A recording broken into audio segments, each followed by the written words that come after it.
Salut à tous, ravi de vous retrouver, c'est le débriefing F1, vous êtes bien sur motorstv.com et on a comme d'habitude plaisir à se retrouver pour discuter de l'actualité de la Formule 1 en compagnie évidemment du maître Jean-Luc Roy, notre maître à tous. Maître 82, j'y Oui, tiens c'est beaucoup, ça, même oui, si oui. je commence à me bouter un peu, mais oui, allons jusqu'au bout.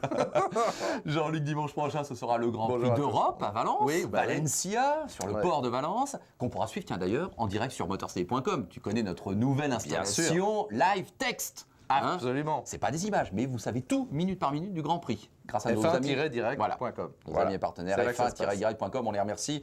Et on vous encourage donc à aller voir ça, si vous ne pouvez pas écouter, voir ce Grand Prix. En tout cas, pas mal de questions cette semaine, même si on est dans un cadre de preview du Grand Prix. Alors j'y vais tout de suite. Pas de grossièreté, un langage châtié, pas d'insultes, rien. Nous, on est en Formule 1, donc on a un peu de tenue. Un sport à peu près normal, voilà. Même s'il y a eu des histoires. Oui, mais à côté, ça paraît dérisoire. On est bien d'accord. Ok. Bon. Alors, Bridgestone, ça, c'est fait. tiens. Oui, voilà, c'est ça. Oui, vous ne pouvez pas ne pas faire la référence et l'allusion à ce que vous savez. Bon, Bridgestone qui dit, non, rassurez-vous, ce ne sera pas le même scénario qu'à Montréal, les pneus tiendront. Moi, j'ai envie de me dire, est-ce que c'est pas dommage finalement? Oui, puis moi je dis, mais pourquoi?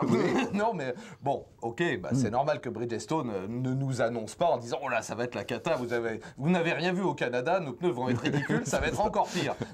C'est normal qu'ils disent, non, rassurez-vous, on va maîtriser. Bon, je rappelle quand même deux éléments fondamentaux. Les pneus sont ronds, noirs et en caoutchouc. À partir de là, on met ce qu'on veut dedans. Non, mais c'est une plaisanterie, mais qu'à moitié. Parce qu'on sait très bien que les manufacturiers font exactement ce qu'ils veulent en termes de, justement, de gomme, de texture, de carcasse, de ce qu'on veut. Donc, on a beau nous dire, peut-être c'est vrai, que ce sont effectivement les médiums et les super soft comme au Canada, c'est peut-être pas tout à fait les mêmes non plus. Donc, je pense qu'effectivement, on a pris quelques sécurités pour éviter, parce que c'est vrai qu'aujourd'hui, on parle très peu des pneumatiques. On en parle malheureusement quand il y a une crevaison, quand il y a un éclatement ou quand ils font pas le boulot. Donc là, on était dans ce cas-là. Donc évidemment, Bridgestone rassure. Bridgestone qui est, rappelons-le, dans sa dernière année, petite parenthèse, le cheminement vers Pirelli se confirme. Mais voilà, on va y arriver. C'est toujours pas officiel et on ne sait toujours pas vraiment de quoi. Bon, en tout cas, nous, on se plaignait pas du scénario du Grand Prix du Canada, mais enfin, admettons que ça soit mieux pour les pneus à Valencia. Bon, alors Breton te pose la question que tout le monde se pose, c'est vrai. Est-ce que Ferrari va revenir au top à Valence avec les améliorations qui sont annoncées ? Espérons-le. Moi, je l'espère, parce qu'effectivement, la McLaren semble avoir pris la main à la faveur, effectivement, on vient de le rappeler, de ces problèmes de pneumatiques que Red Bull a moins bien gérés, manifestement, malgré les qualifs un petit peu bizarres. Alors, on a vu un Alonso quand même brillant, combatif, revenu aux avant-postes. Bon, on aimerait que le deuxième pilote, comment il s'appelle déjà? Non, je fais de l'humour. On va en parler après. Que Felipe Massa revienne également dans le coup. C'est pas méchant, j'aime bien Massa une nouvelle fois, mais enfin, il faut qu'il se remette dans le bon mouvement. Et donc, ma foi, avoir une troisième équipe du niveau, moi, ça me ferait infiniment plaisir, de même que, pourquoi pas, les Renault, qui continuent à progresser avec un Kubica combatif, avec un circuit, moi, que j'apprécie pas beaucoup. Peut-être en dire un mot aussi. Les deux premières éditions, ça nous a pas bouleversé. Un peu moyen. Mais bon, Ferrari dans le coup, oui, on y croit, au moins avec Alonso devant son public, là, c'est clair. Alors, tu évoquais Massa, GG se pose une question que peut-être, au bout d'un moment, on va se poser. Massa qui n'est pas en forme, est-ce que ça pourrait pas être le contre-coup de son accident en 2009 ? Ou est-ce que toi, tu écartes vraiment cette hypothèse? Je vois pas pourquoi. Non, sincèrement, il est revenu totalement à niveau, mentalement, physiquement. Non, je crois pas que ce soit une conséquence de ça. Je crois que peut-être la Ferrari est très très difficile à mener pour le moment, elle l'était en tout cas. Elle est un tout petit ton en dessous et c'est le talent de Fernando Alonso qui est éclatant, qui a pris la mesure maintenant de l'équipe, qui a pris la mesure de la monoplace. Qui est, moi, je pense, intrinsèquement meilleur que Felipe Massa. Donc, Fernando Alonso, avec son talent de double champion du monde, est capable de tirer la quintessence de cette monoplace, ce que, pour le moment, n'est pas capable de faire Felipe Massa. J'espère qu'il va y venir, parce qu'encore une fois, je l'aime bien. C'est un type sympa, c'est un type qui a un cœur et également qui est quand même brésilien, on va le rappeler. Et donc, voilà, moi, j'aimerais voir un Massa beaucoup plus proche de Fernando et pourquoi pas à son niveau. On rappelle qu'en début de saison, c'était le cas, quand même. Le premier Grand Prix, Alonso l'avait emporté, mais vraiment de très peu, et Massa était dans le coup. Allez, on y croit, Massa dans le coup également. Allez, tiens, petite question en rafale maintenant. Michael Alechin, pilote des World Series by Renault, a essayé la Renault F1 ce week-end à Magny-Cours. Bon, ça sera d'ailleurs à suivre sur Motors TV, les résumés complets des World Series by Renault. Bon, c'est peu de dire que la F1 et que les Russes arrivent, on a le sentiment... Nicolas Prost également, oui, pour Nicolas être Prost complet aussi, dans l'information.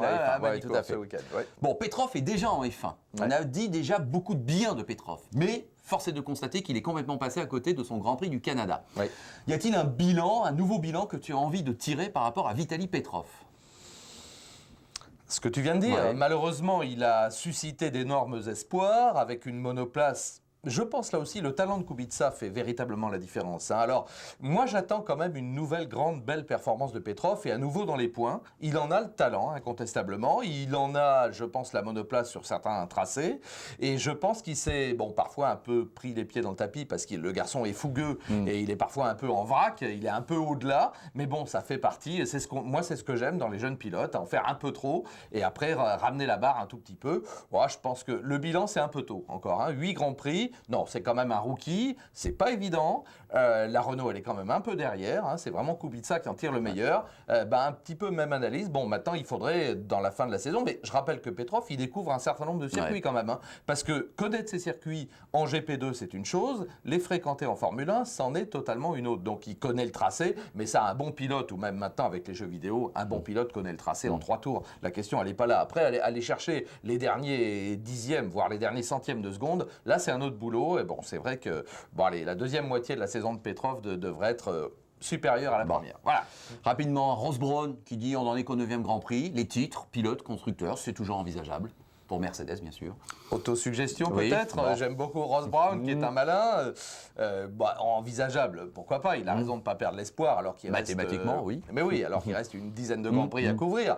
Mais d'un autre côté, là, il va falloir sérieusement redresser la barre. Et là, on va arriver au cap de la mi-course dans 2 Grands Prix. Si jamais on bascule pas du bon côté, moi, j'y crois plus. Non, là, il faut être honnête. Et déjà, on aimerait déjà avant de parler de titre, il faut déjà remporter une course. Et on aimerait notamment que Nico Rosberg en remporte une. Et pourquoi pas Michael Schumacher là aussi, il y a eu quand même c'est pas un faux pas, moi je dis, il s'est battu, mais quelques vieux démons ont ressurgi à la surface au Canada. Disons qu'il faudrait que les 2 pilotes progressent dans la hiérarchie et qu'on les retrouve un petit peu mieux. Et là pour le compte, on n'y est pas. On ne double pas facilement Michael Schumacher. Il a tenu à le rappeler. Je dirais même crime de lèse-majesté que d'envisager un dépassement sur le roi Schumacher. Surtout quand c'est des jeunes pilotes, ou quand c'est un Allemand comme Sutil, ou quand c'est des lèse-majesté peut-être pas. Bon, c'est le côté, j'allais dire positif, compétitif du pilote qui essaie de tirer le meilleur. Un sursaut d'orgueil, appelons ça comme on veut. Maintenant, c'est vrai qu'elle était large, cette Mercedes. Elle était large. Elle dépassait, à mon avis, le cap de la réglementation. Elle était au moins 50% plus large.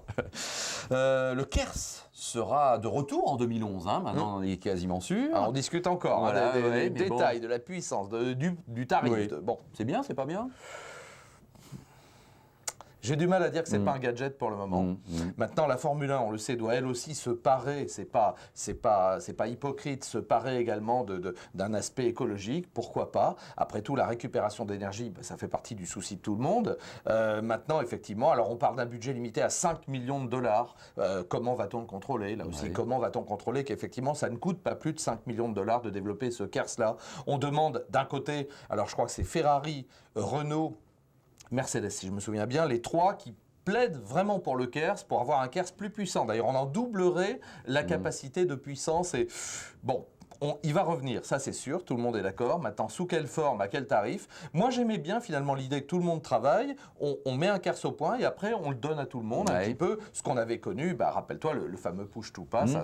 Bon, alors avec peut-être une gamme étendue, c'est-à-dire que là, l'utilisation et l'exploitation du KERS était tellement réduite par tour qu'on peut lui donner un petit peu plus de résonance. Bon, l'idée me déplaît pas. Voilà. Allez, tu dois te lancer dans ton pronostic pour ce Grand Prix d'Europe, donc à Valencia.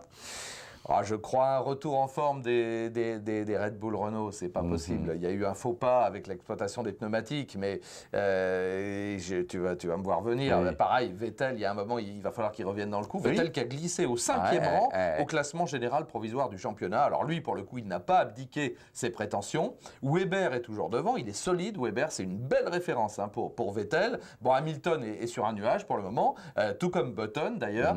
Allez, je me mouille, je vois Vettel revenir aux avant-postes, donc peut-être décrocher la pole et pourquoi pas gagner la course. Et puis moi je vais dire Alonso, parce que quelque part ce serait bien pour le scénario que Ferrari revienne devant, là, même s'il avait gagné le premier Grand Prix, mais depuis évidemment on a bien... Tu notes que j'ai pas dit Hamilton, encore une fois. Tout à fait, t'as pas dit Hamilton. Et puis bon, il y aurait la belle histoire, Alonso qui gagnerait en Espagne. Ce serait génial, avec les Ferrari, ce serait génial. Bon, on verra bien. En tout cas, on en discutera lundi prochain. Merci Jean-Luc. Avec plaisir. On se retrouve bien évidemment lundi sur motorcv.com et donc à la semaine prochaine. Salut.